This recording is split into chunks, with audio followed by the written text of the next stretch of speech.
Hey guys, it's Jan. Welcome back to my channel. So today I'm going to talk about my most widely reached for brushes during the course of the week. And I have a lot of brushes here to get through, but I just want you to know that when I show you these brushes, these aren't what I use every day. So this is throughout the course of the week and what I reach for. So let me start with the one thing I always have in my bag, which is my Makeup Forever kabuki brush. This is a great little travel brush. It's just perfect for touching up bronzer or blush during the course of the day. It cleans very well, it leaves no smells, and it didn't shed on me. And I think it's just absolutely a beautiful, beautiful brush. And I'm going to say this is synthetic. Correct me if I'm wrong. It just doesn't feel that smooth when I touch it compared to some others that I know, like the Chanel brushes are a real hair. I don't know if they're goat hair or boar hair, but you can tell sometimes synthetic from real hair. But this is just a brilliant brush. I love it, and when I change out my bags, I just throw this in my bag. Another one that I love came from that Costco Borghese collection that they had months and months back. I was lucky enough to grab it, and I'm glad I did because there's another brush in here that I use every day as well. And I use this for my Chanel Tan de Soleil because it's one of the brushes that don't really leave the hairs in the product, and I love it. Again, another great product that is great for all over application, cleans very nicely, doesn't leave a smell, doesn't shed, is soft enough and not scratchy on the face. So if you, like I said, if you were lucky enough to grab that makeup set or that brush set, then that's great because they were just totally worth the money, and they were not expensive at all. I'm going to start with these other two foundation brushes. It's the F88 Angled Kabuki Synthetic Brush by Sigma and the F80. I used the F80 first, and I found it to be a really fantastic brush, dense, and even though this little hair is sticking up, it doesn't shed really typically on me at all. It's just a really great, tightly packed synthetic brush.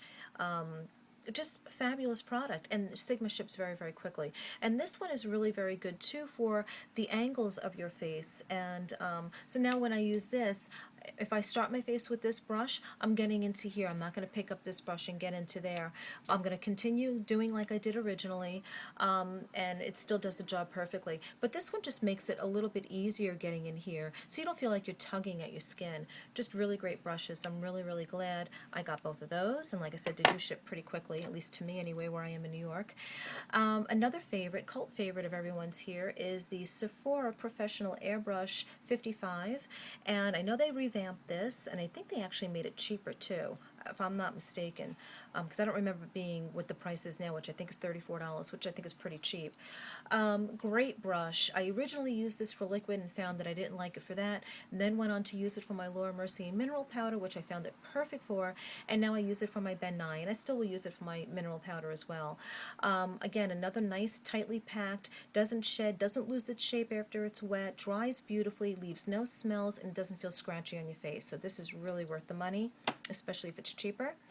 Another one that's really worth the money is the MAC 138. I use this for several reasons. I use this for blush, I'll use this for highlight, I will use this for bronzer, I'll use this for contour work. It's just great. I mean, this dome shape really allows for a lot of for the duality of this product. When I use it for highlight, I'm going to depend on the tip of this, obviously just to direct it where I need, because you don't want highlight all over your face. And when I use it for blush, the tip and the side of the brush just lay it down perfectly. And then for contour work, if I'm using it for bronzer, it just finds, you could see right there, just falls right into that groove under your cheekbone beautifully. So the 138 by MAC, I'm sorry if I didn't say it's the 138, is a perfect brush. I love it. Several more MAC brushes. Looks like most are MAC. The 109 for precision contour work, sides of my nose. Really, if I'm feeling like I'm looking puffy that day and I know I'm going to do a video and I really want to contour and look a little slimmer, I will definitely use my 109. I love it. And what they say on their website as far as the bristles are there on them are that they're natural fibers. So there you go. And the MAC 116, another beautiful blush brush. But you know what? There's times during the day if I'm doing my blush and I'm looking at my eyes in my mirror and I feel like I need a little blending, I'll just go over it with the blush. I use a lot of different brushes for different reasons, but this is specifically just for blush, so let's just stick with that. But just a brilliant blush brush. I mean, what can I say? It's the 116. It's classic.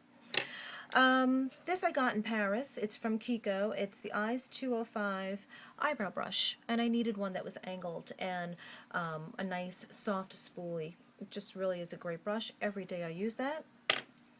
Two pencil point brushes or pencil brushes. The 219 by MAC, and I don't know what this is. Oh, the E30 from Sigma. Really great. I use this if I have something like my Urban Decay pencil liner. If I wanted to smudge out a little bit more, I'll use this. And this is only used just for inner corner work, for any kind of inner corner lightness that I'm trying to do. But you can see how they're shaped. Just really beautifully pointed and get the job of precision work done perfectly. So I love both of those.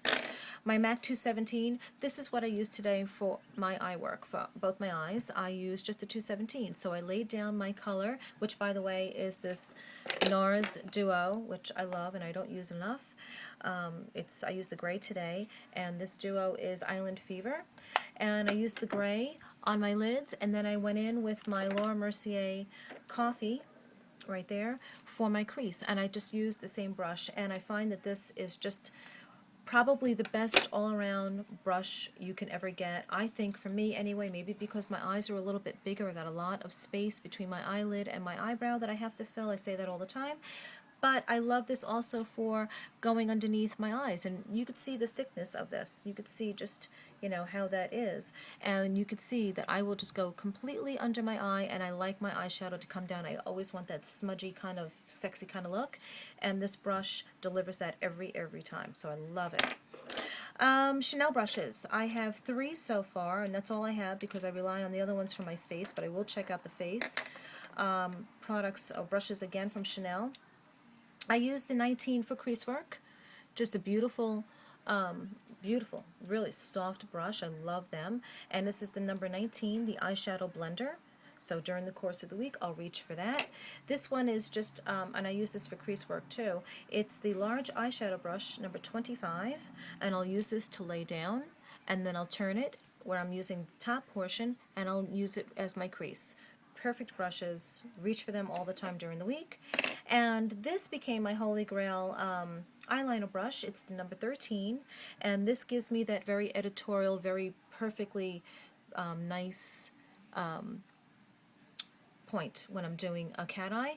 Today was just pencil, but I didn't use this today because I'm out of black track fluid line. I have to get that, but you can see it's thin, it's beautiful, and I love it. The MAC 239, I love this, and this I use for my brow work because I just find it's flat, it packs on just the right amount of product, and that's all I need.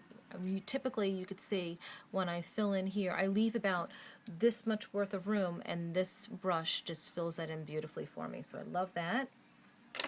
I've been using this for my eyebrows lately. I think it's a Sephora brush. It's the Angled Liner by Sephora, and this is what I've been using for my eyebrows. And again, depending on the look I'm going for my eyebrows, because believe it or not, people do change the way their eyebrows are. They can make them very thin, they can make them very thick, they can brush them up and just put clear brow gel in them and, you know, call it a day. But depending on how you use your brushes, you'll get a different look. So with me, if I wanted a thinner look, I'll just go like that. If I wanted a thicker look, I'm going to brush up.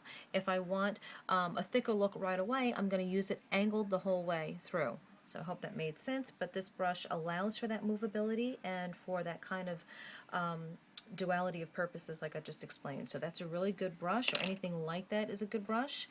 And then I think my last brush is this one. This is from the Borghese collection too, and I use this specifically only for my Bare Minerals Well Rested. I needed something like this just to get in.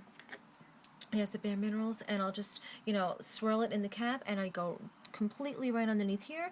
It's very soft, and it gets me this whole area here that I'm looking to lighten up, because I do like a lighter look under my eyes, and this brush just fits that area perfectly. And I even go around my nose too sometimes with it, but it just fits perfectly, and I've never used this for anything else. I love it. It actually sat here first before I got this, and then I realized that these were a match made in heaven.